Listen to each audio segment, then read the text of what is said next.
And what do you think are the types of students that come to your school? So the initial students that came to my school were the people who were, because I offered them freelancing and money.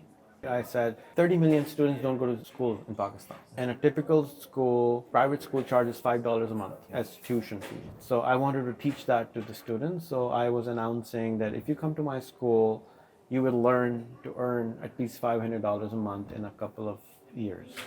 So by the 8th grade, we take a student in 5th grade and we help them earn $100 a month in 6th grade, $200 a month in 7th grade, $500 a month in 8th grade, and that's when we help them start a startup. That's when we help, then they grow the startup and then they sell the startup for $1 million. That's the kind of overview.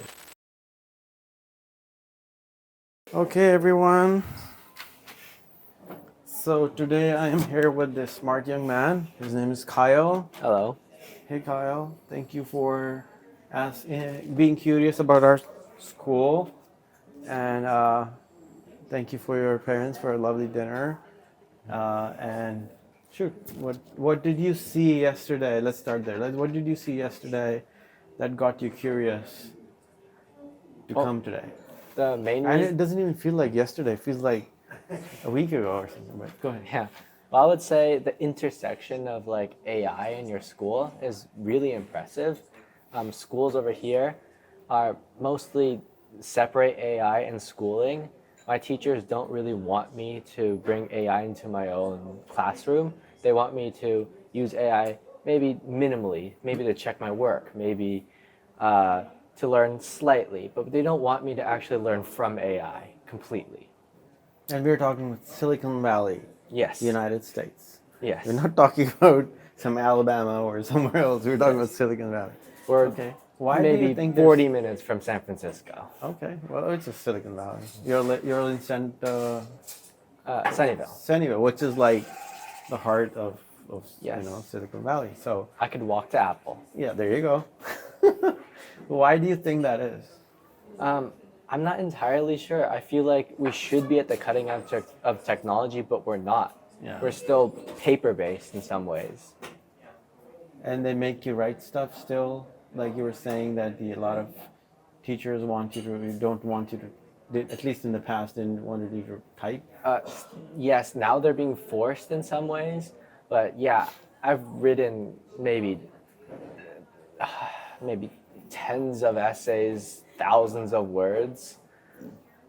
Pretty unnecessary, in my opinion. I was with Esther Wojcicki. Do you know who she is? I know. She's mom of the place where Google started, and her daughter Susan Wojcicki was the CEO for YouTube. Cool. And her other daughter was married to Sergey Brin of Google. Oh, yeah. And she's an educator. She's in this part. She lives a few minutes from here. She was all about these tests which you're taking. You're like, it's killing everything. It's killing everything. She's 84, and she gets it, and she understands that these numbers, these test scores. She was like literally saying, America is being destroyed. I'm, of course, not these words, but what she meant was America is being destroyed by these tests, the SAT and all these tests you're giving. Anyways, coming back to, I'm glad that we bumped into each other and you got curious. So the reason I started this school is because I come from a tech background. I started my first computer company when I was 13. And all my life, I was doing what was coming rather than what has already arrived.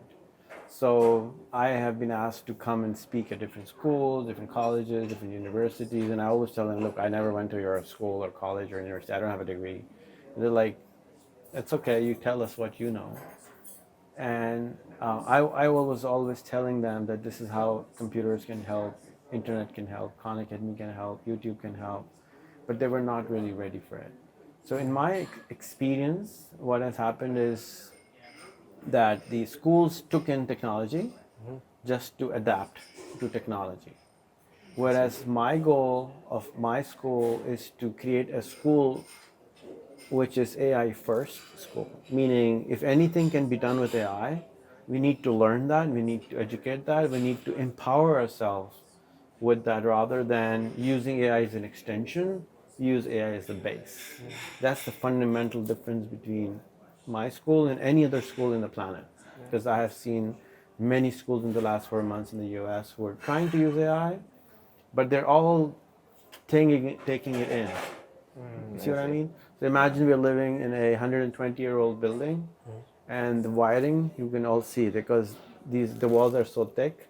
They have to put the electricity outside the walls, whereas a new house would have all concealed wiring because it's designed for the 21st century. So that's why we are using so much AI, because I think that AI would be everywhere, just like electricity is, and AI is the new electricity. People think, what if AI died? What if there were no computers anymore? So I tell them, what if there was no electricity anymore? So how would you live with that? Yeah. And what do you think are the types of students that come to your school? So the initial students that came to my school were the people who were, because I offered them freelancing and money. I said 30 million students don't go to school in Pakistan. And a typical school, private school charges $5 a month as tuition fees.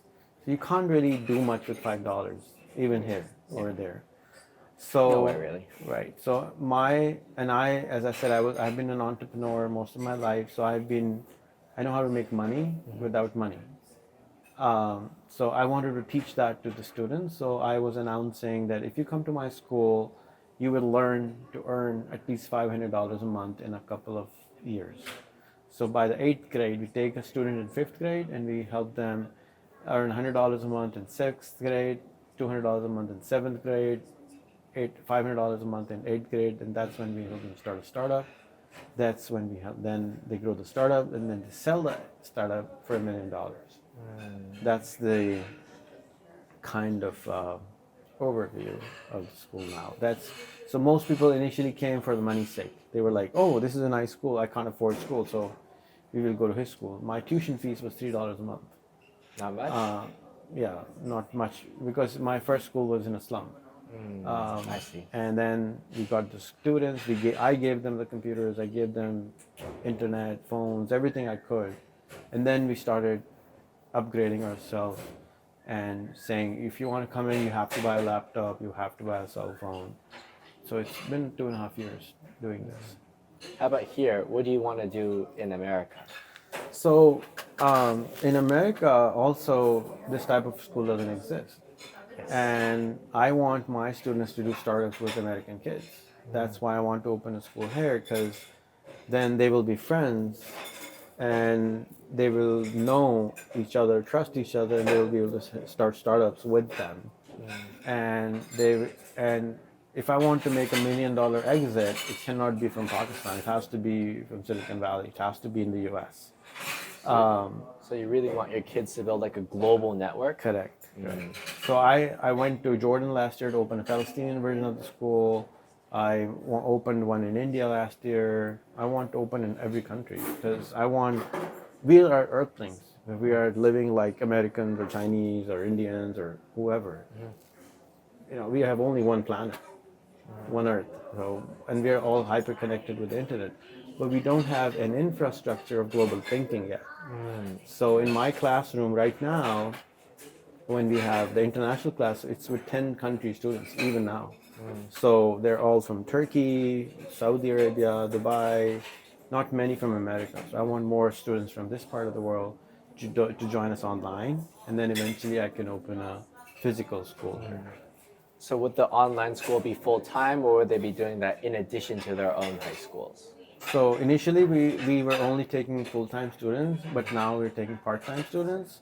And we have a foundation level of AI where we teach communication, AI, self-confidence, use of social media better. You become like a more influencer kind of person, Mr. Beast kind of person in 6 months. So for example, all my students who are over 2 years old, almost all of them have over 10,000 followers on social media. Wow. Which is not normal. They're all micro influencers already. So so so we start with 1 hour a day to 3 hours a day, and then after 6 months of foundation level, you can decide that this is this school even for you, because it's so different. But I really want the full-time student, but I want committed students. So that's why I made this SAT kind of thing for pre-admission. If you qualify this, then you can join us. And we continue. And do you think that these students will continue all the way through college, even beyond? So it's up to them. My goal is that anybody who joins in 5th grade, they should be able to impact 1 million people, meaning they have at least 1 million followers, and they're impacting 1 million people. They have earned $1 million already. Now $1 million might not be very big in Silicon Valley, but in Texas you can buy 4 houses. So you buy your own house, you buy your car, you go on a world trip, and then you have a second house for passive income. And in Pakistan, you can buy like a dozen houses with that much money. And and now you have already impacted. You're in the Guinness Book of World Record. You have $1 million. Now you decide what you want to do with your life. You have already done an exit. Do you want to keep on doing a bigger exit, or you want to go to college to study from people who have never done an exit, or who have never done what they're teaching? I would say that $1 million in any place really for an 18-year-old is quite a bit. I would think so. I wish I had that liberty, and I would do have too. impacted that. Yeah, because it's a lot of money, and then you have done something. Nobody handed it to you. You're not like you earned it. You didn't just got it handed over. I feel like the experience is just as impressive as the money too. Yeah, I think so. That's why there's these large numbers. $1 million, 1 million people impact. Guinness Book of World Record means that it's like a marathon. It's hard work, and if you put in 4 to 8 hours a day, you should be able to do it. And 4 to 8 hours isn't really that much when compared to some of the schoolwork It's I'm a regular doing now. schooling. Yeah, It's regular schooling hours.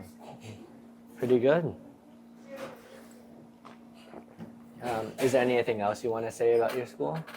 You can ask me anything you want. All right, let's see. I'm on AI right now, looking for some questions.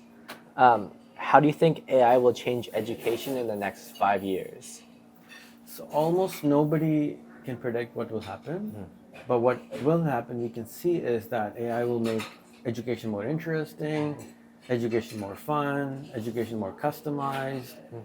Your mother tongue could be Swahili, Mandarin, Cantonese, and you would be able to talk to it in your language. And as for example, ChatGPT currently remembers everything now, so you can feed it all your records of your life, all your report cards, all your books, so it knows exactly what you know, which means that it can customize the education for you, and no teacher can do that.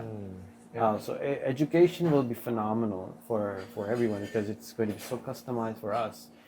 We can ask it anything to teach us anything we want, and it will teach us on our pace, in our language, in our understanding.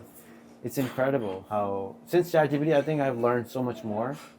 It was so hard to learn. With Googling, it still takes time. But now I can go into the root of the word. Where did it come from? What was the origin? It's so beautiful how learning is. It's so much fun now to learn. I can ask it to make joke about something. If I want to learn about in my mind, the word coach, where it comes from? No, I don't. So coach is used for coaches, which we write in, but at the same time, like somebody's coaching you. Yes. But it actually comes from a city in Hungary, where the first coaches were made, and then the word changed and became into the word coach. So I asked it to make a joke about it, and I asked about to explain me the history. So you asked about languages in our school, right? Yes, So I did. Pakistan is a 97% Islamic country, Muslim country. So, and you might be shocked to hear that there are 2 billion Muslims in the world, and probably 1.5 billion Muslims don't know what they're doing with the Quran. They read it every day, but they don't know what they're doing. They don't understand it. So like they can't read it as in they can read it, Oh. they recite it really well, their voice is amazing, but they don't know what they're saying. It's like reading a manual of a television or a fridge without understanding what you're doing. So in our school, we I can read require a medical textbook, but I don't know what it's saying. exactly. So Muslims believe to live by the Quran, but they don't understand it. So in our school, we teach the Quran not as a just a textbook, but we take one word and we ask ChatGPT to write a story. So you have to use this word 25 times. Now the word just sticks in your head because you understand it like a language rather than a verse of God. And now I you see. understand, say you want to remember Ni Hao and you want to memorize it. Yeah. But the other person has never heard of Ni Hao. So what if you heard it 25 times in a story? Because humans remember stories. I remember it much better. So this friend of mine, do you know what mind mapping is? Have you seen those mind maps? They take out roots from stuff. Possibly. So this friend of mine invented it. His name was Tony Bozan. He died recently, and he wrote 100 and plus something books on memorization and how to use your brain better. So I became friends with him because I wanted to make my brain faster, better. So he taught that you remember only by stories.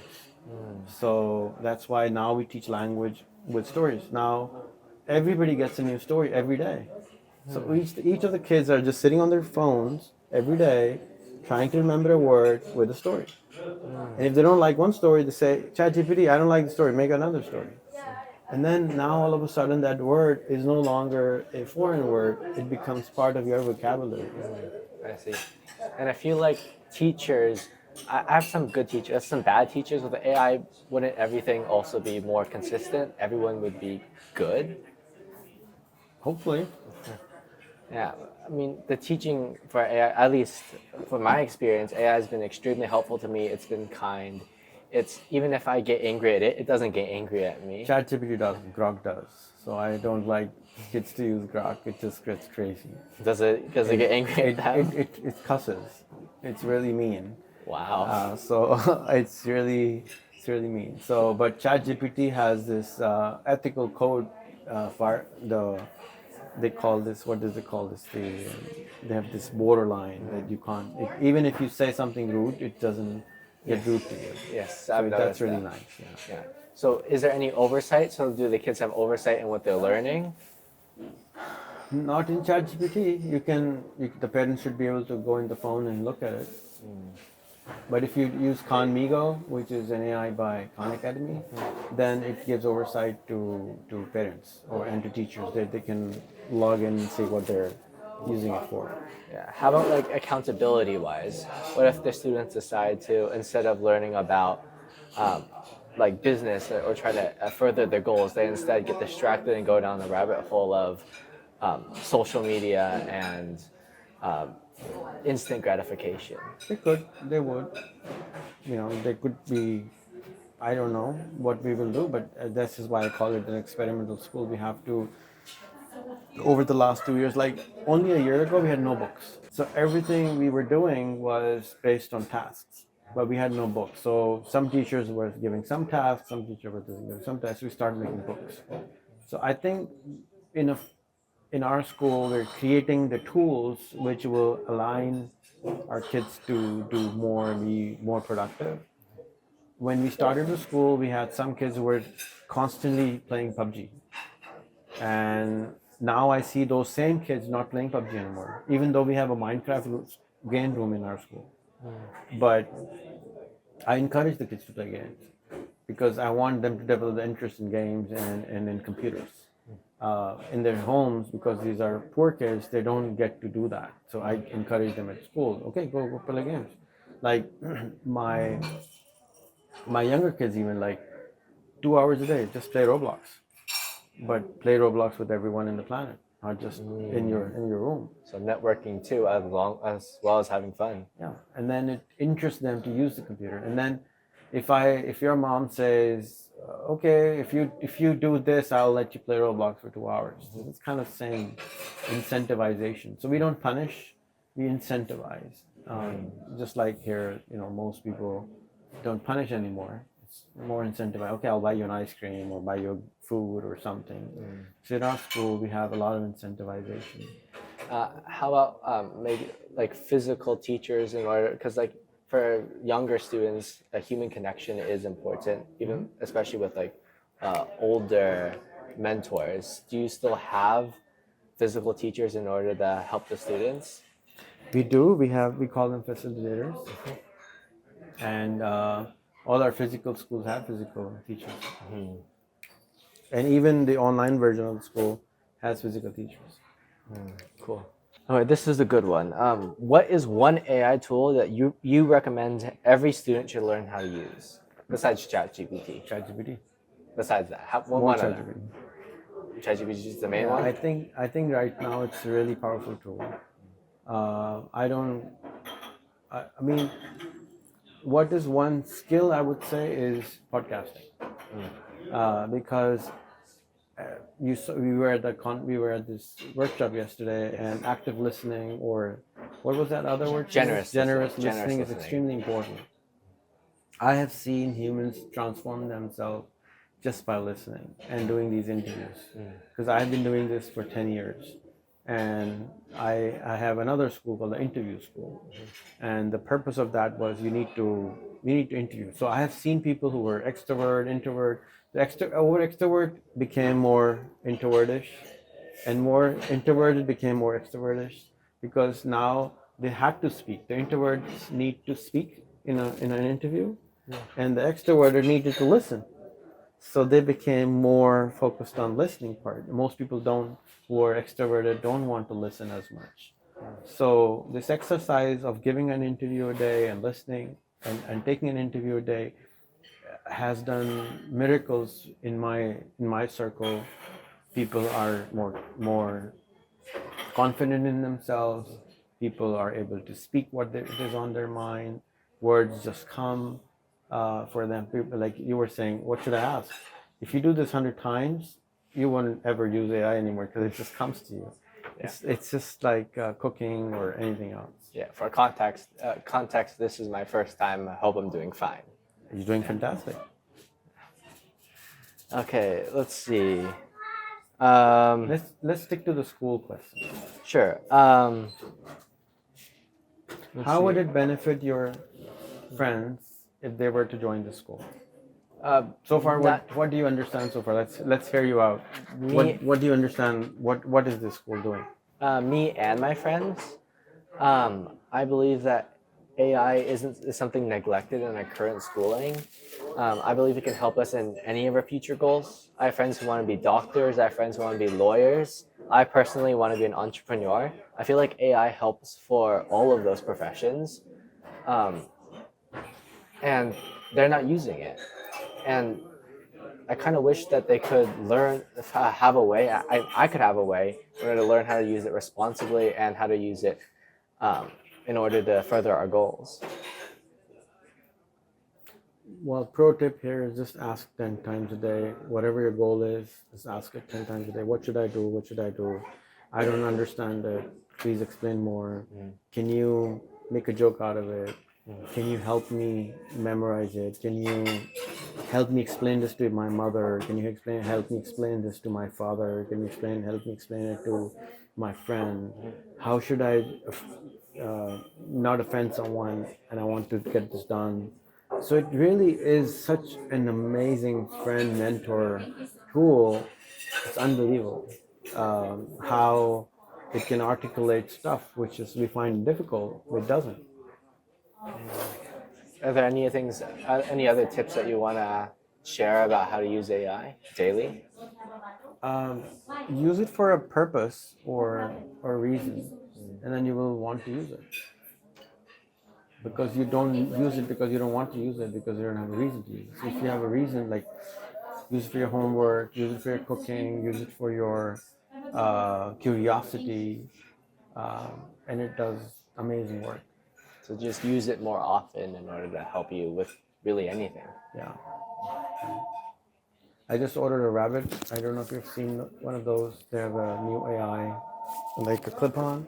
It's I listening haven't. to you. You haven't? No, I Yeah. have not heard of it. So so it can listen and see everything I'm doing. Because then it can help me memorize stuff, everything. So for example, I'm using Meta glasses. I noticed. So I want it to be on all the time. I want it to see everything. I want it to remember everything. I don't want to remember everything, but it can. So it can say, Rehan, did you notice this is happening? I think this will become my good friend.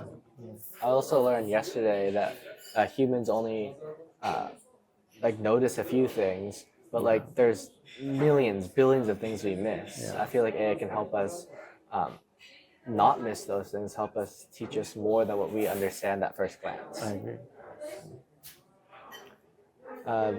Would you say there's anything else? Well, I'm thankful first of all for coming, taking the time, and taking interest. And I really hope you can join us. Your friends can join us. At least try it, because it's especially for people who want to become an entrepreneur. This is going to change their lives. Everything we teach is online available on our website. You can download it for free. But the reason to join would be the accountability partners, the friends.